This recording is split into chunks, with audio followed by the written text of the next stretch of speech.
दोस्तों अस्सलाम वालेकुम। यह माह नूर 12 रबीउल अव्वल जिसमें मेरे आका करीम सरवर कौनो मकां सरापा रहमत बनकर तशरीफ लाए, वो 12 रबीउल अव्वल की 12 तारीख थी। सुबह सादिक का वक्त था, सोमवार का दिन था और 571 ईस्वी को मेरे आका हजरत अब्दुल मुत्तलिब के आंगन में सरापा रहमत बनकर जलवागर हुए। हजरत बीबी आमना फरमाती हैं कि जब मैं प्रेग्नेंट हुई तो मुझे एक फरहत और मसरत महसूस होती थी, जैसे कि दीगर औरतों को प्रेगनेंसी के बाद भारीपन लगता है, तबीयत गिरी रहती है। लेकिन मेरे आका जब से बतन आमना में जलवगर हुए थे, हजरत बीबी आमना फरमाती है कि मुझे एक अजीब सी महक लगती थी और वो महक इतनी तेज होती थी कि लोगों को भी महसूस होती थी।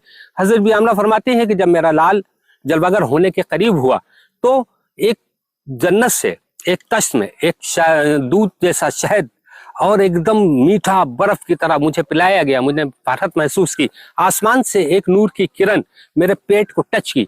जब मैं होश में ताब ला सकी कि इस रोशनी से ताब आए तो देखा मेरा लाल, मेरा लख्ते जिगर बनामे मोहम्मद रबी सल्लल्लाहु ताला अलैहि वसल्लम अपने रब के हुजूर में सजदारेज है और आवाज आ रही है, या रब्बी हबले उम्मती, या रब्बी हबले उम्मती, या रब्बी हबले उम्मती।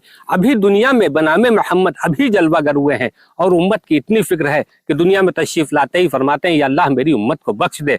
लेकिन उम्मत उनके उसूलों को फॉलो नहीं कर रही है। हमें चाहिए कि हम अगर आशिक रसूल का होने का दावा करते हैं तो उनके उसूलों को भी फॉलो करें। जो शरीयत नाफिज की है मेरे आका ने, उस पर कायम रहें। 40 साल के बाद आपने ऐलान नबूवत किया है।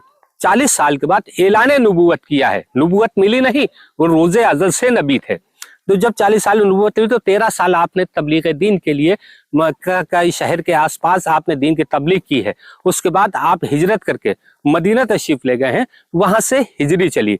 फिर आप 10 साल मदीने में रहे हैं। आपकी 63 साल की उम्र शरीफ जब हुई तो अल्लाह रब्बे करीम ने मलकुल मौत को भेजा। फरमाते हैं मलकुल मौत आते हैं, सलाम करते हैं, इजाजत लेते हैं। फरमाते हैं कि आप पहले शख्स हैं जो मैं इजाजत लेकर आया हूं। जब मलकुल मौत आते हैं, कहते हैं कि अल्लाह के हबीब, अब अल्लाह से विसाल का वक्त आ गया है। अगर आप चलना चाहें तो चलें, रहना चाहें तो रहें। ये है अहमद मुख्तार हबीब परवरदिगार।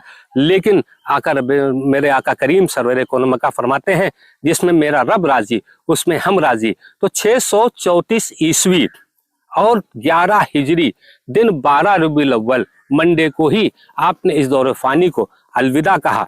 लेकिन अपने पीछे वो अहले बैते अतहार, क्योंकि जब अलील पढ़े हैं मेरे आका करीम तो लोगों का हुजूर, जब बज़ाहिर आप हमारे बीच नहीं रहेंगे तो हम किनकी रहबरी और रोशनी में चलेंगे। तो आका फरमाते हैं, 2 वजनी चीज तुम्हारे बीच छोड़े जा रहा हूँ, एक अल्लाह की किताब, दूसरा अहले बैत। अहले बैत कौन है?